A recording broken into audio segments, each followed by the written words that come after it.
Qué gusto tenerles de nueva cuenta en este su programa La Otra Puerta. Estamos muy contentos porque estamos a punto de llegar al programa número 100, este es el 99, y pues es una obligación para nosotros, el equipo de La Otra Puerta, el mandar a ustedes nuestro más profundo agradecimiento por permitirnos llegar a sus comunidades y sobre todo pues por haberle dado like, por haber compartido, por haberse suscrito, y en verdad estamos muy agradecidos con ustedes por pues, la presencia en su programa, que de hecho tiende a irse transformando como todo lo que en este universo existe. De hecho, el formato del programa del día de hoy es unitemático, y hoy vamos a tratar el fascinante tema del chamanismo.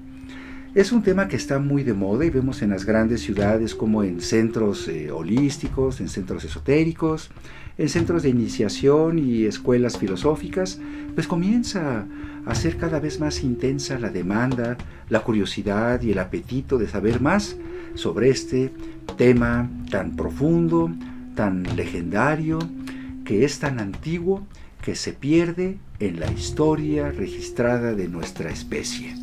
Pero bueno, antes he de comentar que para abordar el tema tenemos que hacer un poco de historia, porque el origen del chamanismo en sí proviene de Asia y proviene particularmente de la región siberiana.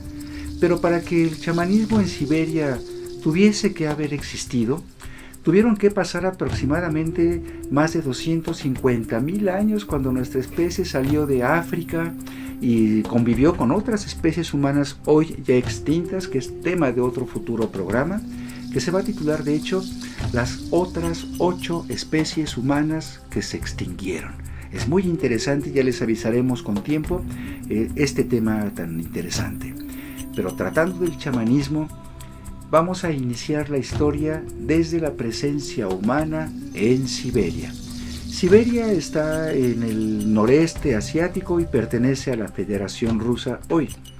Pero ahí desde hace aproximadamente unos 300,000 años, que fue cuando la evidencia de esta antigüedad es por fósiles encontrados en la región de Altai y desde luego en otras zonas orientales siberianas, que dan la evidencia de la presencia humana ya como creadores de comunidades, creadores de una cosmogonía muy rica, y ahí empezaron a surgir hace aproximadamente unos 210,000 años comunidades que ya hacían fortalezas, eran cazadores y recolectores, y hubo diversas oleadas de comunidades que hoy hasta la fecha siguen vivas en Siberia, como los yakutes, los buriatos, los ostiacos, altaicos, kazajos, cosacos, en fin, hay muchas etnias.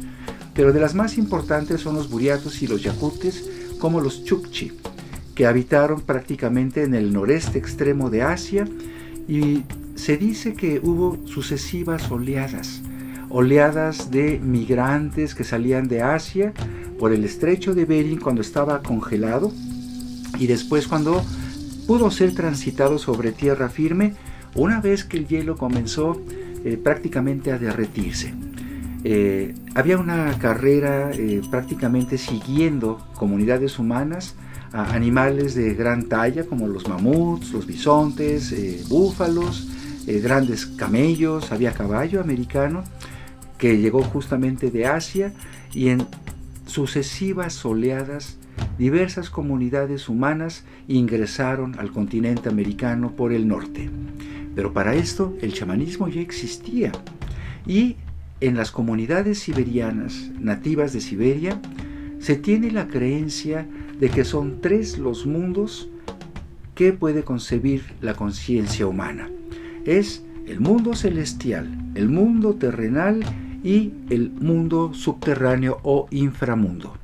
Pues resulta que para los chamanes de aquel entonces, que también tenemos que hacer un poco de historia detallada de cómo surge el chamanismo en sí.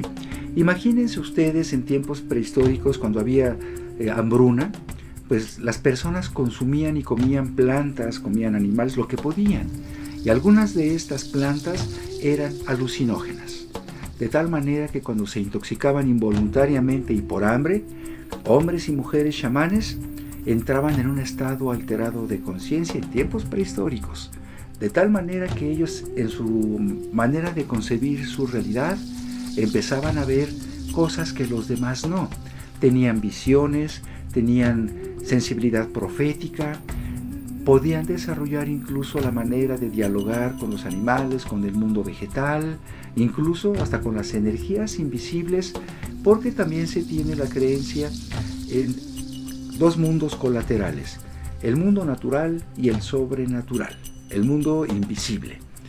De tal manera que en cada uno de esos mundos, los verticales que son el celestial, el terrenal y el inframundo, era morada de diferentes tipos de espíritus. Espíritus superiores al humano tanto en lo sideral como en el inframundo, como otros del mismo potencial, pero siendo espíritus. Cuenta una leyenda siberiana de procedencia buriata que hace mucho tiempo, es una leyenda, había una deidad que se manifestaba en el mundo como un águila de metal, una águila brillante, y esa águila había sido mandada, había sido comisionada para llevar de las esferas siderales muy superiores al mundo terrenal, llevar el conocimiento al primer ser humano que esta águila poderosa encontrase. ¿Y por qué darle el conocimiento? Porque de acuerdo a la apreciación de las divinidades superiores, era triste ver la condición humana, prácticamente un estado animal que no desarrollaba su potencial. Por eso fue esta emisaria poderosa enviada a la tierra, y al primer ser humano que encontró fue a una mujer dormida debajo de un abedul. Cuando la vio, le transmitió todo su saber y después la poseyó sexualmente, de tal manera que una vez que esta mujer despertó, tenía ya otro nivel de conciencia donde podía ver lo invisible, donde pudo tener la capacidad de ir al mundo sideral y al inframundo. Es una condición para que los chamanes puedan operar dada su naturaleza. De tal manera que esta mujer al despertar descubrió estos poderes y comenzó a ejercerlos. Después de 9 meses y justo durante un eclipse nació un hijo de esa águila con esa mujer. Y se dice entonces que el primer chamán en el mundo fue mujer, y el primer chamán varón fue hijo de esta mujer. De tal manera que en Siberia se le tiene mucho respeto a la mujer chamana. La mujer que canta, la mujer que danza, la mujer que teje manantiales con estrellas, la mujer que tiene el poder de sanar, de ir al rescate de las almas, que es una actividad chamánica llamada catabasis. Para esto se dice que dentro del chamanismo heredado de los siberianos a norteamericanos, había muchas enfermedades que significaban que el alma de la persona enferma estaba extraviada. De tal manera que chamanes y chamanas se daban a la tarea de vivir el vuelo mágico llamado catabasis, que significa ir en espíritu en busca de esa alma perdida para retornarla a su cuerpo, para que pudiera la persona recobrar su salud. No cualquiera puede hacer catabasis, y hay 3 maneras hasta la fecha. Yo las he detectado en las comunidades indígenas mesoamericanas, centroamericanas y de los nativos norteamericanos, que implica lo siguiente.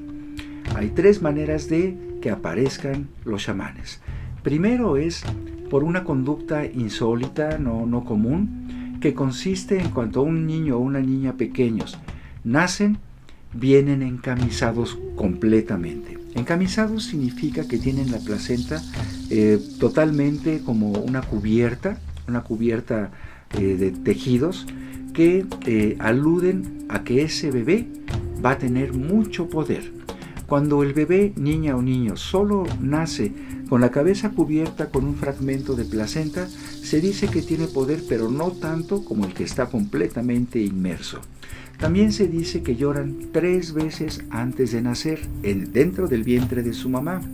Y la tercera es que desaparecen dentro del vientre de 1 a 5 veces. De tal manera que una mujer embarazada que presenta esta sintomatología ya se sospecha en las comunidades indígenas que van a ser con gran poder. También la segunda opción es por petición de la comunidad. Cuando las personas de una comunidad detectan que alguien tiene la sabiduría, que tiene el conocimiento y la voluntad de servir a la comunidad con una alta sensibilidad, se le comisiona pues para que inicie un proceso de iniciación que no es nada amable. No solo se tendría que comprobar el valor, sino también la resistencia, la tolerancia y la capacidad para interactuar en los 3 mundos, con espíritus de la naturaleza y espíritus sobrenaturales. Y la tercera era por autoelección. Cuando un hombre o una mujer deseaban ser chamanes, se sometía al consenso de la comunidad para que, si fuera asentivo, iniciaba una iniciación coordinada por un chamán o una chamana. También existe otra que es por herencia de linajes. Cuando un chamán poderoso, hombre o mujer, sabía que iba a morir, iba preparando a su relevo, que también es otra modalidad que sigue viva en las comunidades indígenas. Y bueno, pues el mundo chamánico hasta la fecha sigue vivo y comenzó a descender de América del Norte y quedaron muchas comunidades conformando nuevas naciones. Entre las más antiguas se cuentan los iroqueses, los ananyasi, los hopi, los indios pueblo y algunas comunidades que se asentaron en las cercanías del río Mississippi. De hecho, se crearon federaciones de comunidades como Cahokia, que es una comunidad de pueblos norteamericanos nativos que se ayudaban entre todos.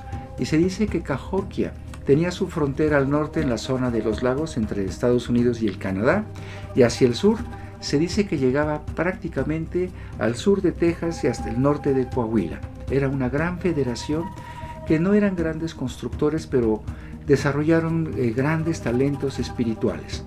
Y esa herencia chamánica tiene muchos elementos comunes entre las etnias siberianas, las nativas de Norteamérica y las mesoamericanas, que son las que están en nuestro país. Bueno, dentro del chamanismo existen fuerzas muy poderosas que incluyen incluso el tener a lo que se le llama una tona o un nahual animal, que es un guardián que, de acuerdo a la tradición chamánica siberiana y norteamericana y algunas etnias mexicanas, cuando nace un bebé, si justo en ese momento y en las cercanías nace un animal, puede ser un zorro, un venado, un jabalí, una águila, una serpiente, se vinculan y se acompañan en el camino del destino, compartiendo las cosas buenas y malas. Y se dice que cuando hay una afectación a la persona que tiene su nahual animal, también su nahual la percibe y viceversa. Y se dice que el nahual se manifiesta en ciertos momentos de la vida, en la cercanía, y siempre para proteger, advertir y ayudar. Y se dice que todo ser humano nace con su tona y con su nahual. Pero pues el sistema de vida en el que vivimos a veces no nos permite percibirlo, detectarlo y aprovecharlo. Simple y sencillamente nos metemos en la dinámica social, productiva, y dejamos a un lado cosas muy interesantes. Bueno, pues de las naciones norteamericanas surgen pruebas de valor y de resistencia, como las famosas ordalías, que hasta la fecha siguen promoviendo las naciones como la comunidad Haida. Para ello, este tipo de iniciaciones implicaba tolerancia al dolor y a la privación o al agotamiento. La ordalía de esta comunidad consiste en que la persona tiene que soportar el dolor una vez que su cuerpo queda suspendido con ganchos hechos de hueso y suspendidos en un trípode, de tal manera que queda boca arriba y sujetado con ganchos de hueso de los costados y de las tetillas. Y una vez que esos ganchos jalan la piel, quedan suspendidos y se les hace girar. Evidentemente hay agotamiento, hay dolor, entra en un estado de privación de conciencia y es cuando se dice tienen visiones. Si las visiones son de ancestros, de espíritus superiores que le dan la bienvenida, entonces lo bajan, lo estimulan y lo relajan para que dé a conocer el mensaje. Y no debe mentir, porque aquella persona que simula hacerlo se va a enfrentar a cosas y desafíos que seguramente le van a rebasar. Pero si el mensaje es real, significa que está lista la persona para comenzar su iniciación. Ahora, la palabra chamán viene del concepto turco-manchú, que significa shaman, hombre o mujer que sanan. Hombre es medicina, pero es un requisito que aprendan a transitar por los tres mundos. Y en algunas ocasiones que tuve yo la fortuna de convivir con chamanes algonquinos y esquimales, inuit, me tocó ver cómo ellos con mucha nostalgia siempre mencionan que hubo un tiempo en el que bastaba con pronunciar algo para que eso sucediera. Creían mucho en el poder de la palabra. Los chamanes también son conocedores de la herbolaria, del movimiento de la mecánica sideral, las energías de los astros, y tienen mucho cuidado de no permitir que las energías que llegan de la mecánica celeste afecten. Conocen cómo se comportan esos fluidos, por ello creen mucho y de hecho lo utilizan en los espíritus de los elementos, como el aire, la tierra, el fuego y el agua, y se comunican y saben descifrar los códigos y además manejan un lenguaje secreto. Es una condición también de jamás revelar esos secretos, salvo con las personas que tienen el merecimiento por su calidad humana de salvaguardar este conocimiento. Ahora ustedes preguntarán, ¿todos pueden ser chamanes? Yo diría que potencialmente sí, pero muchas de las misiones chamánicas hoy están completamente torcidas, pero hay venas que siguen siendo muy auténticas, y la persona que tenga el apetito de conocer el mundo natural, el sobrenatural, solo para progresar, para elevar nuestra espiritualidad, para servirle al mundo y a sus habitantes y para elevar la vibración espiritual de la unidad que unifica todo lo que existe, entonces será una señal de que pudiera ser un buen camino para aquella persona que desee transitar por este fascinante sendero. Aprovecho el momento para mandar saludos a Inés Chaván, a Graciela Reyes Castaneda, a Talía Méndez, Cristina Colín, Mariana Gunmor, Marta Irene Rodríguez, Nulamun, Connie Sánchez, Benjamín Eduardo Ruiz, Denilson Cadena, y hay muchas personas más, pero de momento vamos a mencionar a estas personas con la promesa de que ahora vamos a seguir dando información acerca de lo que es el auténtico y verdadero chamanismo. Y en México está más vivo que nunca. Ha cobrado gran fuerza. Y si ustedes quieren conocer más de este tema, manden sus mensajes y sus preguntas y con todo gusto las atenderemos. Y aprovecho la ocasión para hacer también un anuncio, porque este próximo 30 de noviembre, en el Centro de Convenciones del Sindicato de los Trabajadores del Seguro Social, que está sobre Calzada de Tlalpan, en el sentido de norte a sur, el rumbo que va hacia Tasqueña, el Metro General Anaya, a una cuadra está este lugar, porque se va a llevar a cabo la primera Expo Mundo Holístico, que va a aglutinar a personas muy interesantes que quieren aportar conocimientos, servicios y productos, y será de las 11 de la mañana a las 5 de la tarde. Entrada gratuita además, y seguro estoy de que van a entrar con su canasta vacía para que metan todo el conocimiento que ustedes quieren recabar de las personas que van a presentar ponencias, va a haber servicio de limpias, va a haber muchas cosas y en algunos momentos va a tener un tono chamánico. Así que serán bienvenidos para toda persona de toda condición, edad.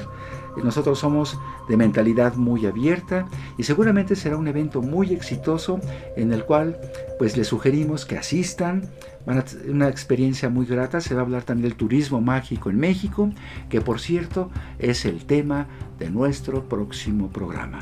Si quieren conocer qué es un sitio de poder, qué es un lugar sagrado y cómo llegar a estas energías para tener un vínculo con algo espiritualmente elevado, positivo y constructivo, no dejen de acompañarnos en este su programa La Otra Puerta.